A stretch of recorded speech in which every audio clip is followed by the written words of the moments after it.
గత కొంతకాలంగా స్తబ్దుగా ఉన్న బర్డ్ ఫ్లూ మళ్లీ పంజా విసిరింది. కర్ణాటకలో బర్డ్ ఫ్లూ కలకలం రేపుతోంది. బీదర్ జిల్లా మార్కెరా గ్రామంలో బర్డ్ ఫ్లూ సోకి దాదాపు 20,000 కోళ్లు మృత్యువాత పడ్డాయి. దీంతో రాష్ట్రంలో ఫ్లూ నివారణ చర్యలను యుద్ధ ప్రాతిపదికన చేపట్టింది కర్ణాటక ప్రభుత్వం.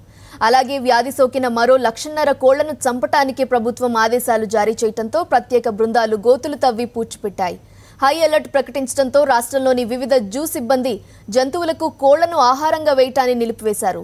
పక్షులు ఉన్న ఎన్క్లోజర్స్ ను పూర్తిగా శుభ్రం చేసి వాటి శాంపిల్స్ ను పరీక్ష కోసం ల్యాబొరేటరీస్ కు పంపించారు.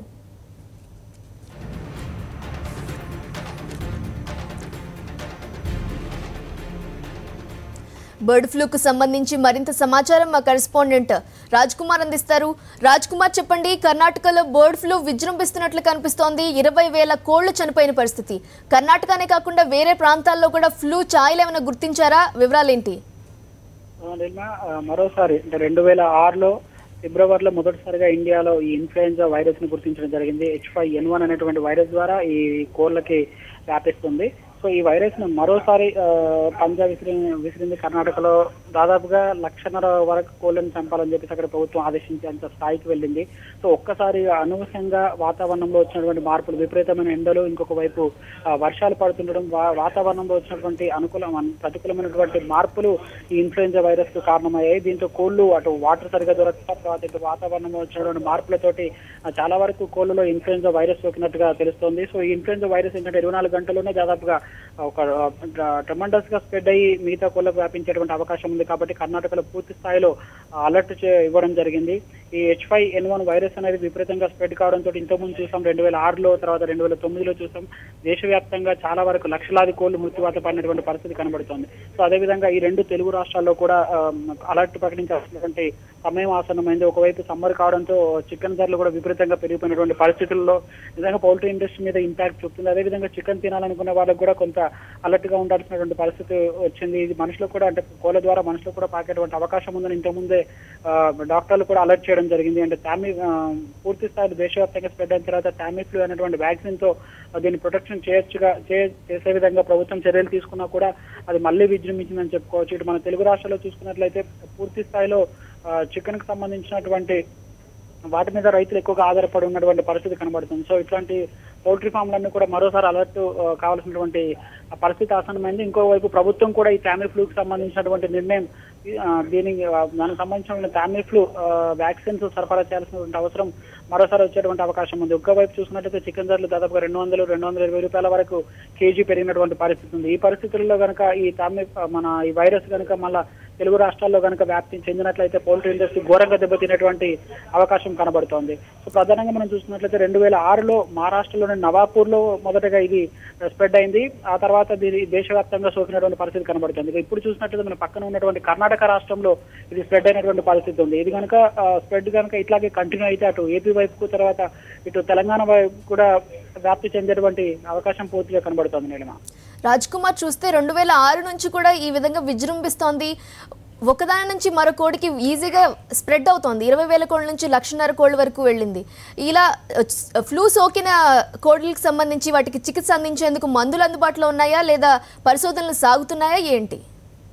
నిలిమ, ఒకసారి కనుక ఇన్ఫ్లుయెంజా H5N1 వైరస్ కనుక సోకినట్లయితే ఆటోమేటిక్ గా ఆ కోళ్లను కల్లించేయడం, అంటే చంపివేయడం లేదా వాటిని పూడ్చిపెట్టడం లాంటివి చేయాలి. లేదా ఒకటి లేదా 2 కోళ్ళకు వచ్చినా సరే ఆ పౌల్ట్రీ ఫామ్ అంతా కూడా విస్తరించి పూర్తి స్థాయిలో ఉన్నటువంటి కోళ్ళన్నిటి కూడా ఈ వైరస్ చంపుతుంది. ఎందుకంటే ఫ్రాక్షన్ ఆఫ్ సెకండ్ లో ఈ వైరస్ అంతా కూడా స్ప్రెడ్ అయిపోయి టోటల్ గా పౌల్ట్రీ ఫామే పూర్తిగా చచ్చిపడిపోయేటువంటి పరిస్థితి ఈ వైరస్ వల్ల సోకుతుంది. సో దీనికి సంబంధించి ఏంటంటే వెంటనే ఆ పౌల్ట్రీ ఫామ్ సంబంధించినటువంటి దాంట్లో వాడినటువంటి పరికరాల దగ్గర నుంచి మొదలుకుంటే ఆ కోళ్లకు సంబంధించి అన్ని కూడా పూడ్చిపెట్టడం, కాల్చేయడం అనేది చేయాలని చెప్పేసి ఇంతకు ముందు కూడా డాక్టర్లు సూచించినటువంటి పరిస్థితి ఉంది. ఇప్పుడు కూడా కర్ణాటకలో అదే జరుగుతుంది.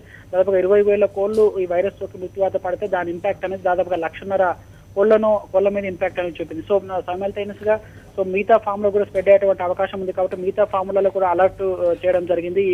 టామీఫ్లూ వైరస్ ఇచ్చినప్పటికీ కూడా కోళ్లు బ్రతికే ఛాన్సెస్ చాలా తక్కువగా ఉంటాయి. సో ఈ వైరస్ అనేది కోళ్ళ కనుక సోకినట్లయితే కోళ్ళకి ఈకలు ఊడిపోవడం, తర్వాత గుడ్లో కూడా పెచ్చు సరిగా ఉండకపోవడం, కోళ్లు పడుకొని ఉండడం, తర్వాత ఊరికే తిరుగుతూ ఉండడం, పడిపోవడం, ఇట్లాంటి సంఘటనలు జరుగుతుంటాయి. సో సమ్మర్ కాబట్టి చాలా మంది ఏంటంటే ఈ కోళ్లు వాటర్ సరిగా లేకుంటే ఎండల తీవ్రతతో పడిపోతాయని చెప్పేసి పెద్దగా పట్టించుకున్నటువంటి పరిస్థితి ఉంటుంది. సో వాటి వల్ల ఏంటంటే ఈ కోళ్ళు ఆటోమేటిక్ గా మార్కెట్ లోకి రావడం తర్వాత వీటిని మనుషులు కొనుక్కొని తినడం వల్ల కూడా జనాలకి వ్యాప్తి చెందేటువంటి అవకాశం ఉంది. అక్కడ కర్ణాటక ప్రభుత్వం అలర్ట్ ప్రకటించింది. జంతువులు జూ పార్కులలో జంతువులకు వేసేటువంటి కోళ్లకు సంబంధించి కానీ తర్వాత చికెన్ తినేటప్పుడు కానీ జాగ్రత్తగా ఉండాలని చెప్పేసి ఇప్పటికే అలర్ట్ చేసినటువంటి పరిస్థితి నిర్మాణ. అన్ని రాష్ట్రాలు కూడా ఇప్పుడు దీన్ని బట్టి అలర్ట్ అవ్వాల్సిన సమయం వచ్చిందనుకోవాలా? ఈ ఎఫెక్ట్ అనేది తెలుగు రాష్ట్రాల్లో కూడా ఇంపాక్ట్ చూపిస్తుంది అంటారా?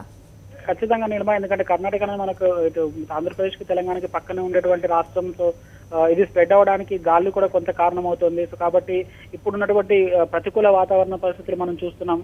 హాట్ సమ్మర్ లో కూడా వర్షాలు పడుతున్నాయి. సో వాతావరణంలో ఒక్కసారిగా వేడి చలి ఇట్లా రెండు రకాలైనటువంటి వాతావరణ పరిస్థితులు అనేవి ఇన్ఫ్లుయెంజా వైరస్ బాగా స్ప్రెడ్ కావడానికి ఒక ఆస్కారం ఉంటుంది. సో కాబట్టి ఈ వైరస్ రెండు తెలుగు రాష్ట్రాల్లో కూడా స్ప్రెడ్ అవ్వడానికి ఒక ఛాన్స్ అయితే ఉంది. అంటే కన్ఫర్మ్ గా చెప్పలేనప్పటికీ ఒక ఛాన్స్ అయితే ఉంది. కాబట్టి ఇక్కడ రెండు రాష్ట్రాలు పూర్తిగా అలర్ట్ అయ్యేటువంటి అవకాశం అయితే ఇప్పుడు ఖచ్చితంగా తప్పనిసరి పరిస్థితుల్లో అలర్ట్ అయ్యేటువంటి సిచ్యువేషన్ మనకు కనబడుతుంది. సో అలారమింగ్ సిచ్యువేషన్ అని చెప్పుకోవచ్చు. ఒకవైపు కరువు పరిస్థితులు, ఇంకొక వైపు పౌల్ట్రీ ఇండస్ట్రీ మీద ఈ ఇంపాక్ట్ బాగా చూపేటువంటి అవకాశం ఉంది. సో రాష్ట్ర ప్రభుత్వం కూడా త్వరగా దీన్ని గుర్తించి చర్యలు తీసుకున్నట్లయితే వచ్చేటువంటి పెను ప్రమాదాన్ని ఆపడానికి ఆస్కారం ఉంటుంది. లేదంటే పౌల్ట్రీ ఇండస్ట్రీ కూడా పూర్తిస్థాయిలో దెబ్బతినేటువంటి అవకాశం ఉంటుంది. మనం చూసుకోవచ్చు రీసెంట్ లాస్ట్ ఇయర్ లో కూడా హయత్ నగర్ లో దాదాపుగా 50,000 వరకు కోళ్లు ఈ ఇన్ఫ్లుయెంజా వైరస్ పడి చనిపోయినటువంటి పరిస్థితి ఉంది. దాదాపుగా 10 నుంచి 12 పౌల్ట్రీ ఫామ్లు పూర్తి స్థాయిలో మూతపడినటువంటి పరిస్థితి మనకు రంగారెడ్డి జిల్లా హయత్ నగర్ మండలంలో జరిగినటువంటి పరిస్థితి ఉంది. సో ఇప్పుడు కూడా గవర్నమెంట్ రెండు తెలుగు రాష్ట్రాలు హై అలర్ట్ ఉండాల్సినటువంటి అవసరం ఎంతైనా ఉందని చెప్పొచ్చు. నేను okay, thanks for the details Raj Kumar.